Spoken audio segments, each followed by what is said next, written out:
Hello and happy Sunday. So, what do I want? First thing out the gate is I want to apologize to you.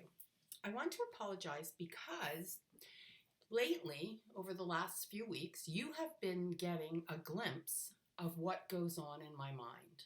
So, what do I mean?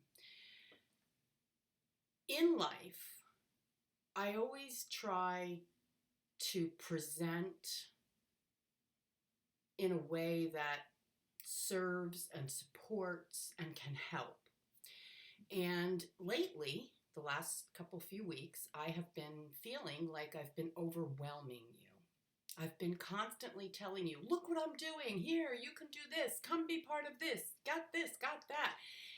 And I want to apologize because that's me wanting to meet everyone where they're at and me offering various parts, services of what I do so that it can help people where they're at. For example, this coming week, I have the Exploring Grief webinars, classes, sessions where I will be connecting with deceased loved ones. It's a very intimate group. I think I'm taking 10 or 12 people in there. And I promoted that. I pushed that out to you via email. And then I wanted you to know that I was doing psychic conversations where I'm hosting groups of 12 people and in intimate gatherings, and we can come together and I can do readings for you. And that's fun and that's awesome. And then I wanted you to know that I'm doing an event with Courtney Dillon, Jennifer Doran, I say it wrong, sorry, Jennifer, and that we are doing something live together on January 5th. So I feel like I've been hitting you with a lot lately. And the reason being is that I really want to help everyone. And I really do get excited. And it's my nature to keep moving and producing and going and going. And then boom, I hit a wall and I need a breath. And so I have been laying low. I've put these offerings out to you, and I've been laying low because I'm regenerating. I'm rejuvenating myself. I'm taking care of my needs at the moment. And while my schedule is still there for you, and yes, I'm still offering these three things, plus my individual readings, I want you to know that I apologize if you feel like you were bombarded. Okay. Having said that, let me tell you a story about when I was a little girl. Now, for those of you that have been following me, maybe you know this story. I was raised basically with my grandparents. They lived in a very secluded area. There weren't any other kids around. It was just my brother and I. And I really didn't have a lot of options. I made my brother play house. I made my brother do a lot of things because when you're the big sister and you have like a little bit of a bully in you, the little brother just does whatever. There's a very distinct memory that I've recently, in the last 6 months, recovered. And it has to do with me being in my grandmother's house that my grandfather built with his own two hands, and my dad helped him. And I can remember it was New Year's Eve one year, and I want to say maybe 1969, 1970. I'm not sure. Maybe can't be sure of the year, but I get a vibe it was the early 70s. And I was the only one up in the house. Everybody had gone to bed. And back in the day, well, they probably still do it, although I don't see it, the ball would drop and we would do the countdown. I would do the countdown because everybody else would fall asleep.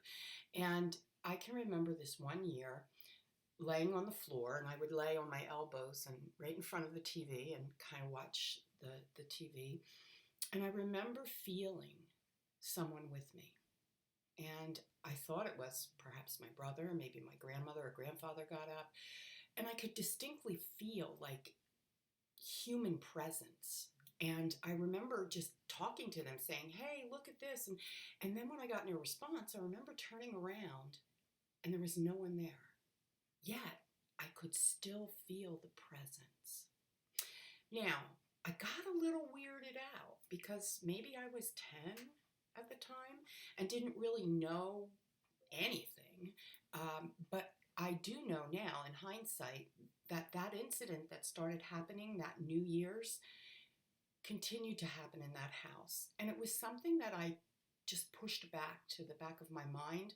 I didn't really want to remember it. I guess I had no need to until I started doing this work. And then I got busy and I never really thought about it.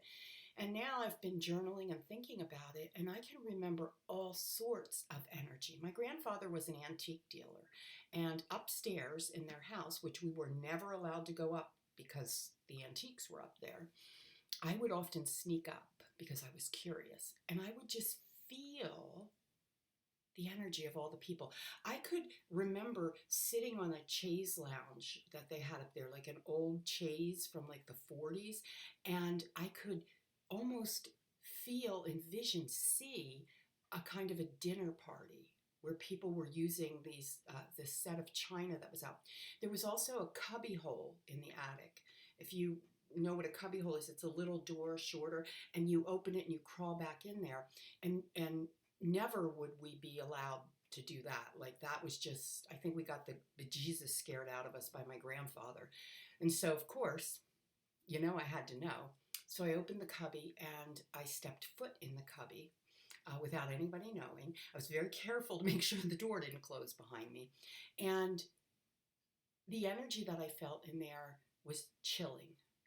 I'll say that, chilling, just to my bones chilling, like, hurry up and get out of here.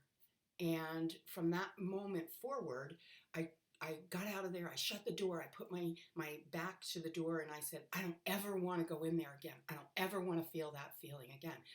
And I never felt that weird vibe come from there again. I just didn't. I focused on the energies that were up there. I would touch a piece of the antique china, the carnival glass, and I would see visions and memories, and they weren't mine.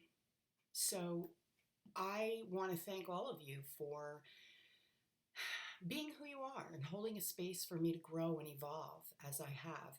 There was a time when I wouldn't even have wanted to look at this, and now it's part of my memories, and I'm bringing it front and center, working with everything I have to help all of you remember whatever it is that you choose to remember. So this video is a little bit of everything, like per V, but I want you to know, however you choose, or if you even choose to work with me, I'm honored that you would make the decision to be in my space and to allow me into your space.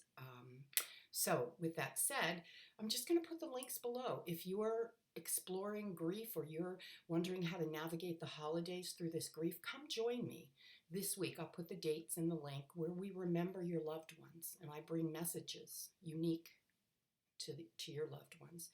And if you're looking for maybe a reading and maybe finances are tight and you just want to be part of it, the energy or synergy, come join the group reading, Psychic Conversations. They are extremely affordable, and I get fed from the group energy. And so I'm really excited about that. And in the same vein, January 5th, Jennifer, Courtney, and I will be joining together on one platform for 90 minutes, giving personal readings in a group setting. So you've got 3 psychics for less than the price of 1. So I hope that you have enjoyed listening to my little story. And you know what? Why don't you hit reply and tell me your first experience with the other world? I love to hear it. Take care.